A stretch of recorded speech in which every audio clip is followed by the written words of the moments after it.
देखिए,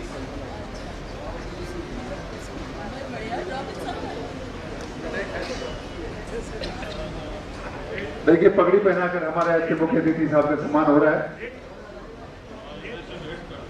आप सभी ताली बजाकर उनका स्वागत करें। मंच पर आए, आप भी हमारे आज के मुख्य अतिथि को का वेट करें।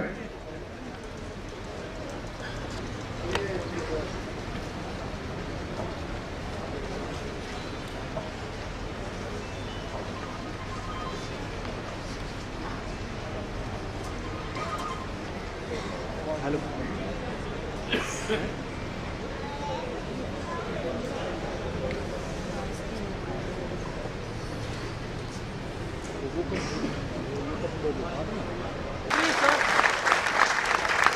हमारे हरियाणा की इकलौती शान है हमारे श्याम सिंह राणा जी, स्मृति चिन्ह युवा राजपूताना संगठन का भेंट करना चाहते हैं। पूरी कार्यकारिणी हमारी युवा राजपूताना संगठन की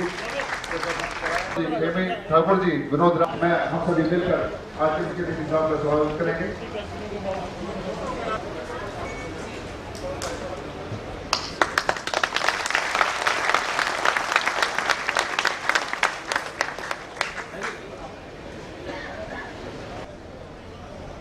आ रहे हैं खजान सिंह ठाकुर, अध्यक्ष युवा राजपूताना संगठन टीम परवल और उनकी टीम स्मृति चिन्ह देने के लिए तैयार हैं। रहती हमेशा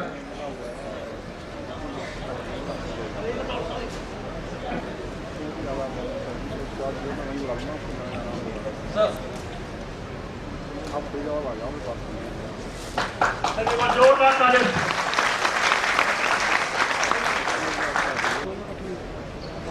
जा रहे हैं, उनका यहाँ पहुंचने पर हार्दिक अभिनंदन है। अभिषेक जी, आप कृपया मंच पर आकर अपना संगीत पेश करें। गीत का नाम है संदेश आते हैं। बहुत अच्छा गाना है और आज वो अपनी प्रस्तुति हमारे सामने यहाँ पर दे रहे हैं।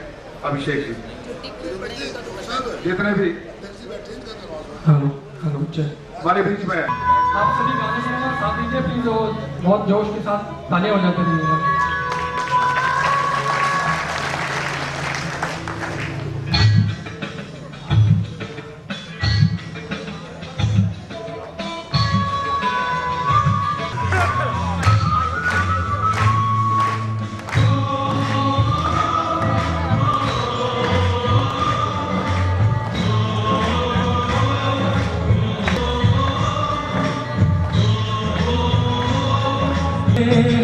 हमें तड़पाते हैं कि चिट्ठी आती कब आओगे, लिखो कब आओगे कि तुम मिलिए घर सुना सुना है।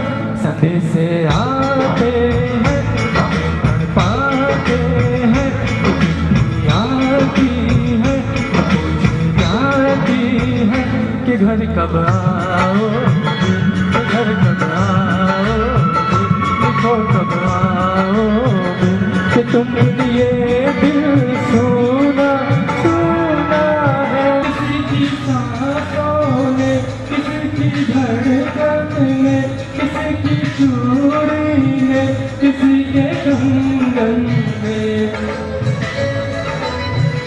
किसी को शामों में, अकेली रातों घर कब आओगे, घर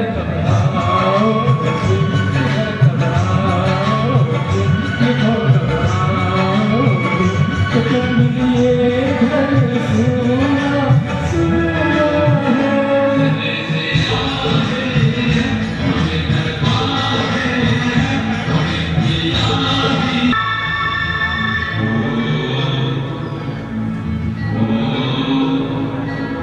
गुजरने वाली हवा जरा मेरा इतना काम करेगी क्या,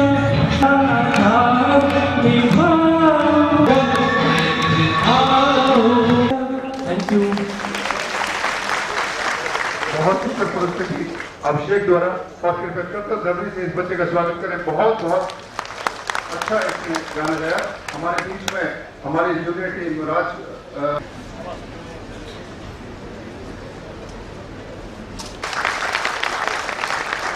मैं निवेदन करूंगा, हमारे बीच में पुष्पेंद्र चौहान जी एडीसी रिटायर्ड विराजमान हैं, वो कृपया मंच पर आए, उनका भी पगड़ी बनाकर हम लोग सम्मान करना चाहते हैं।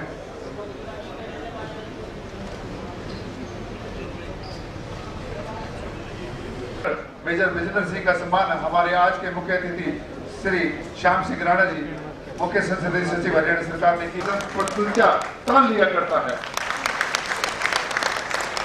मैं निवेदन करूंगा दीपक राजपूत जी, आप कृपया अपने प्रस्तुति के लिए मंच पर आए।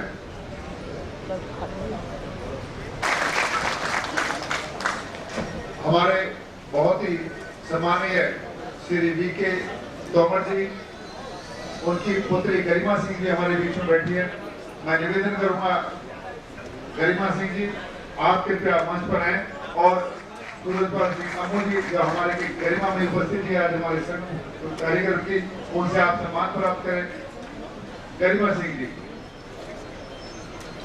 मैं निवेदन करूंगा तोमर साहब, आप भी कृपया मंच पर आए, ये संगठन आपका भी सम्मान करेगा। वीके सिंह तोमर जी जो गरिमा सिंह जी के फादर हैं। गरिमा सिंह जी बहुत प्रतिभावान हमारी बेटी हैं, इन्होंने समाज में बहुत ऊंचा नाम।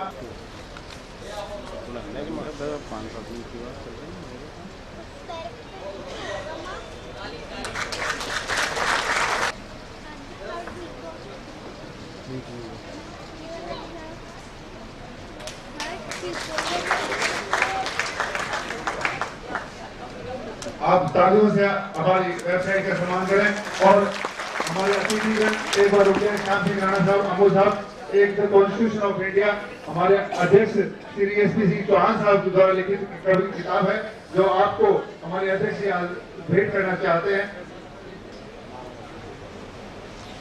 हमारे दूर बैठो, हमारे फोटो छोड़ दे।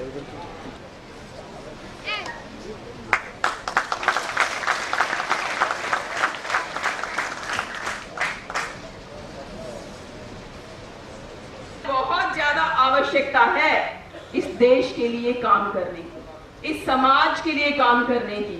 हम वीर सम्राट पृथ्वीराज चौहान जी को आज याद कर रहे हैं। हम नेगेटिविटी से कमजोर ना होने दें। सच्ची श्रद्धांजलि यही है कि आज की जो हमारी आवाज है, जो हमारी चुनौतियां, तब हम आगे बढ़ें, क्योंकि आज हमारे अंदर कहीं कोई राजनीति में कम से कम भाग लेते हैं। अगर किसी को आवश्यकता होती है तो हम अपने घर में बैठ जाते हैं, कुछ लोग आगे बढ़ते हैं, लेकिन एक भी क्षत्रिय, एक भी क्षत्राणी को घर नहीं बैठना है, आगे बढ़ना है। राजनीति में आगे बढ़ गए, हर चीज में आगे बढ़ जाओगे, नौकरियों में भी तभी लगेंगे, कृषि में भी। कहीं हमें दूसरों के हाथ जो बुलाते हैं सम्मेलनों में मुख्य अतिथि बनाने के लिए, दूसरों के हाथ नहीं जोड़ने पड़ेंगे। आज दूसरों के हाथ इसलिए जोड़ने पड़ते हैं कि घर का जोगी जोगना, आन गांव का पीर, वो नहीं होना चाहिए। बुलाओ, सबको साथ लेकर चलो। एक बिरादरी से तो राजनीति नहीं चलती, लेकिन आपका फर्ज है कि दूसरी बिरादरियों को जोड़ो और अपनी बिरादरी के अपने नेताओं को, अपने व्यापारियों को, अपने अफसरों को, अपने कृषकों को, अपने शिक्षकों को, अपने जो भी जिस भी क्षेत्र में हमारे महान व्यक्ति, हमारी हस्तियां काम कर रही हैं, उनको हम आगे बढ़ाएं। और मुझे फक्र है कि मैंने 10 साल के कार्यकाल में अपनी तरफ से कोशिश करी है कि राजपूत समाज को आगे बढ़ाएं। बल्लभगढ़ में जो जगह महारानी, आपकी बेटी, आपकी बहन, अगर आप उसे एमएलए नहीं बनाते तो क्या कोई और महाराणा प्रताप के लिए जगह दिलवा देगा? कोई जगह नहीं दिलवाता। मुझे इस बात का भी कोई मलाल नहीं होता कि कोई मेरा नाम भी नहीं लेता कि शारदा राठौर ने 15 करोड़ की जगह दिलवाई। मुझे मलाल नहीं होता। मुझे अपने आप पे गर्व होता है कि कम से कम मैं 10 साल विधायक रही तो एक काम मैं अपनी बिरादरी के लिए कर गई कि वो जमीन का टुकड़ा मैं दिलवा गई। मुझे मरते दम तक अपने ऊपर अफसोस नहीं होगा। मेरी आत्मा मुझे कहीं कचोटेगी नहीं। और अब जो सारे भाई मिलके वो बना रहे हो, कोई फर्क नहीं पड़ता। एक दूसरे को सहयोग करो, कंट्रोल मत करो। कंट्रोल कोई किसी से नहीं होता, अपने बच्चे भी कंट्रोल नहीं होते, लेकिन हम एक दूसरे का सहयोग करें, मार्गदर्शन करें, सकारात्मक अपनी सोच रखें। और मुझे तो वो शेर हमेशा याद आता है, जब भी कोई मन में दुख आता है, किसी बात को लेकर कहीं कोई किसी से तकलीफ पहुंचती है, तो मैं तो वो शेर एक याद कर लेती हूँ कि कुछ इस तरह जिंदगी को मैंने कुछ इस तरह आसान मैंने जिंदगी को कर लिया कि कुछ से माफी मांग ली, कुछ को माफ कर दिया। तो भाई कोई बात भी हो तो दिमाग से निकाल दो और अब कोशिश ये करो कि ऐसी बातें ना हो।